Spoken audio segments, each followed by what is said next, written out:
same that I have all season long. Just I can think of a few lineouts, and that swing the other day back home, just kind of hit it to the wrong part of the park. But I feel confident in the box. Swing feels good, and I feel like I'm right where I need to be going into tonight. James, you didn't play in the first two games. What did you see from the team in those two games? The first game was a battle. We got some runners on in different innings, and unfortunately couldn't come through. Sometimes you got to tip your cap to the opposing pitcher. 2 different innings where we had guys on, and Spores and Chapman started dotting, and got some big outs. I think the thing in game 2 that really stuck out to me was how we battled back. We got down big early, and we ended up putting up 8 runs. It would have been easy to kind of roll over and die, but that's not what this team has done all year, and it's not something we're going to do now. So I like the momentum that we built as far as battling back, and hopefully it can carry over to tonight. Hey, Ryan, back here. Yesterday in the clubhouse, you told us you're not ready to be done playing with this team this year. How do you kind of channel that feeling, that emotion, I guess for both of you guys, channel that mentally to be your best, play your best in a must-win game like this? Yeah, I mean, I don't think there's an easy answer, or easy way to channel it into the game. It's every game we play, we're trying to win the game. But I mean, I know I feel that way. Like I said yesterday, and I know a lot of guys feel that way in the clubhouse. It's a close group. It's guys that we're not ready to go home. We want to continue to play. So I think just coming out here tonight with a ton of energy, just playing hard, just like we've done all season. It's there's no secret, and the game of baseball can be crazy at times, and all these things happen. And but I trust our guys, and I we've been in these type of situations all year. We go down 2 games in a series and find a way to fight back. So if anybody can find a way to win and keep our season alive, it would be this group of guys. No, I agree. I agree 100% with what you said. Obviously this is different because of the playoffs, but we've been in this spot before. We've lost 2 games in a series, and we've bounced right back. And I think that's the mindset we have to have today. We can't change our mindset. We can't change who we've been for 162 games. The success that we had coming into the playoffs, just because we're down 0-2 doesn't mean that we need to change who we are. So I think staying true to who we are, having each other's back, and go out there and play the game hard, see what happens. Ryan, of course, it is different than the 162 because if you don't win, there's no tomorrow. Do you go out there embracing that mentality that you can't lose, or do you try to flush that as much as you possibly can from your mentality so it doesn't maybe become bigger than it is? Yeah, I mean, everybody knows what the deal is, and it's just part of it. I think if you dwell on that, then maybe that hinders your ability to play to the best of your ability. So I think for me, I'm just going to go out there. I'm going to enjoy every moment. I'm going to compete every pitch, and play hard, and we're going to try to win the game. You can't. I'm not going to be thinking about what could possibly go wrong the whole game. We're going to go out there and try to win the game. Yeah, kind of a follow-up to that, but specifically when you guys are in this situation, do you talk about it at all, or is it just we understand, we know what's going on, or do you guys talk to some of the younger guys about the situation? I don't think I've heard anyone talk about it. I think everyone it's something that goes unsaid. We didn't talk about it during the season. We lost 2 games in a row, 3 games in a row. It's not like we sat around talking about, oh man, we better win today. That's just something that's, I think, so special about this group is just the tenacity and the grit that yesterday didn't matter, the day before didn't matter. We're focused on today. We're focused on each individual pitch, each individual inning, and then the game's going to play out how it's going to play out. Yeah. Well said, yeah. You guys a few minutes ago talked about Dean and how he handles stuff. I mean, one of the things, obviously, we know there's a lot going on overseas and his family there. He said yesterday how grateful he was for everybody checking in on him. When you guys look at what he's going through and the position he's in tonight to pitch with all that going on, just talk about what that says about his grit and his determination and his mindset. Yeah, for one, I think it shows how much he cares about the team, and how much he wants to go out there and pitch for us, and it's kind of been our thing all year. We play for each other, and as a teammate to Dean, all I could do is, support him and love on him, and, hopefully he can go out there and be able to pitch to the best of his ability, without all that weighing on him. I think you got it. For both of you, there's been some discourse this week about the playoff format, rest versus rust, the 5 days off. Do you feel like that benefited you guys to have that time? Would you have liked to seen maybe a different situation benefit you guys as the #1 seed in the American League? I don't know. I'm not going to sit up here and make excuses to why we're down 0-2. I don't know. I don't know that there is a better way to set up the format. You have to have a bye somewhere. Maybe I'd say I think the only thing that from player standpoint that we could discuss as far as a different format would be a type of seeding of some sort. Whereas, you saw the second best record in the AL get knocked out in the wild card round.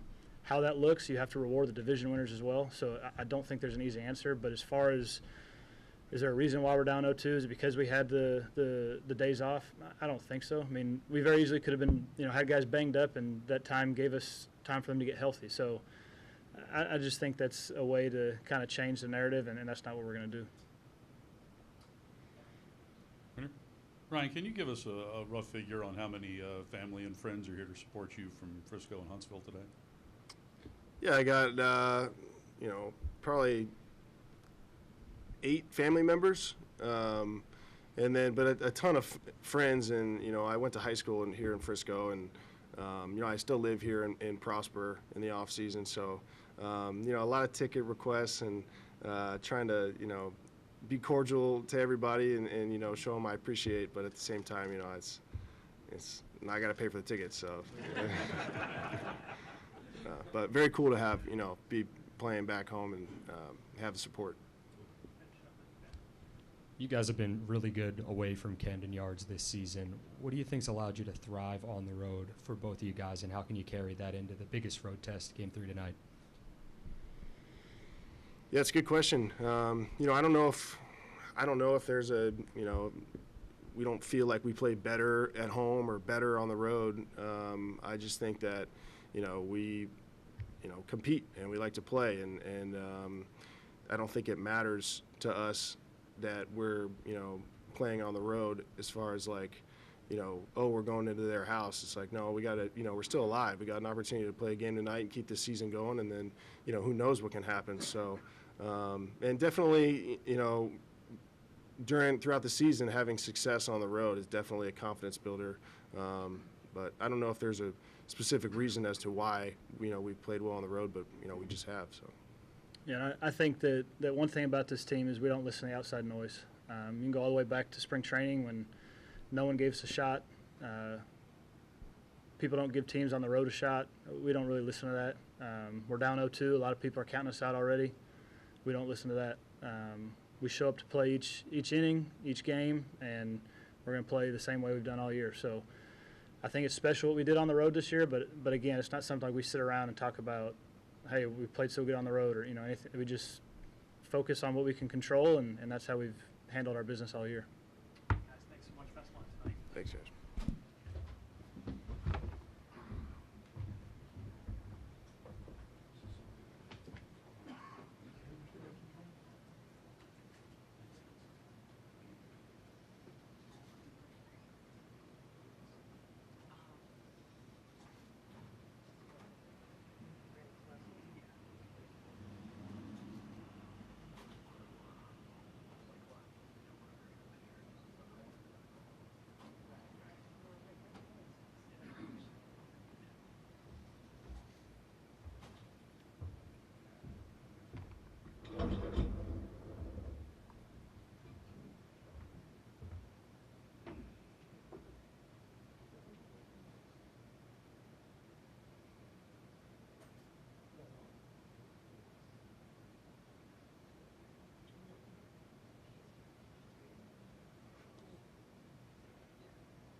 chair height today.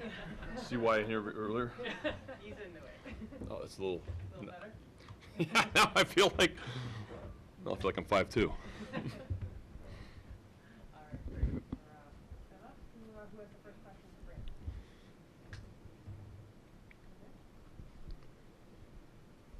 Brandon? Brandon, on the lineup sheet they gave us upstairs, Gibson was listed in the bullpen. Is he going to be? Is that realistic? And would that take him out of starting a game 4? If I pitch him tonight, then he will obviously not going to be able to start game 4. But we got to try to win tonight, so he's going to be available out of the bullpen for us in certain situations. Hey, Brandon, what went into the decision to have Gunnar lead off tonight? He's been leading off for you guys a lot this season, but here in Game 3. Because he's been leading off against right-handed pitchers the majority of the season, or at least the second half of the season. Brandon, I guess we'll see how many Oriole fans make it to this ballpark today. Have you noticed over the season the number of Oriole fans who have traveled with this team, or at least shown up in road parks, and what, if any, meaning is that to you? Yeah, no, we've had an amazing, in the year we've had, it seems like as the year went along, more and more Orioles fans were on the road with us, and that's, I know it makes our players and coaches and everybody feel so good about how our fans can travel.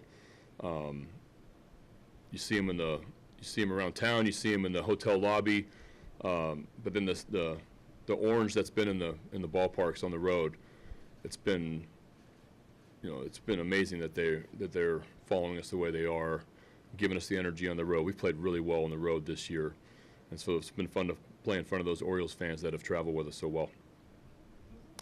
In an elimination game, how do you strike the balance between managing aggressively and not doing anything because it's gotten you this far?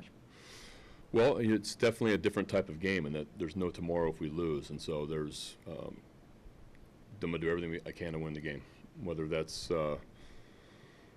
being more aggressive in certain situations or whatever it may be. And I'm hoping that Dean can give us a really good start. Hope we can jump out and score some runs early. We're facing a really tough starter in Eovaldi, and this is a really good club that we're facing. So hopefully we can get some runs early, swing the bats well, and Dean can give us a good start, but I will manage aggressively because there is no tomorrow. Brandon, to go back to Gunnar for a second, what just from top to bottom in his game 2 offensively, what'd you make of that? What's that now? Just his game 2 offensively, from that first inning where he's running in to score, kind of providing you guys with some juice and emotion. Do you hope that as the leadoff guy, he'll give this team a little bit of energy even from the jump? Yeah, he's been doing that all year. So, it's wherever he hits in the lineup, he brings a ton of energy. Love having him face, when we face a right-handed starter the last 3 or 4 months, he's been hitting the top of the order. Him and Rushman were hitting the 1-2. Majority of the time, Henderson was hitting leadoff the last month and a half or 2 months. Done an amazing job. You can run, it's for power, takes really good at bats. Rookie of the year. So he's a really exciting player, 22 years old. He's got a huge future ahead of him. But he's given us a ton of energy at the top of the lineup since he's been there. Brandon, does the all-hands-on-deck aspect of tonight include Kyle Bradish? Possibly. We'll see.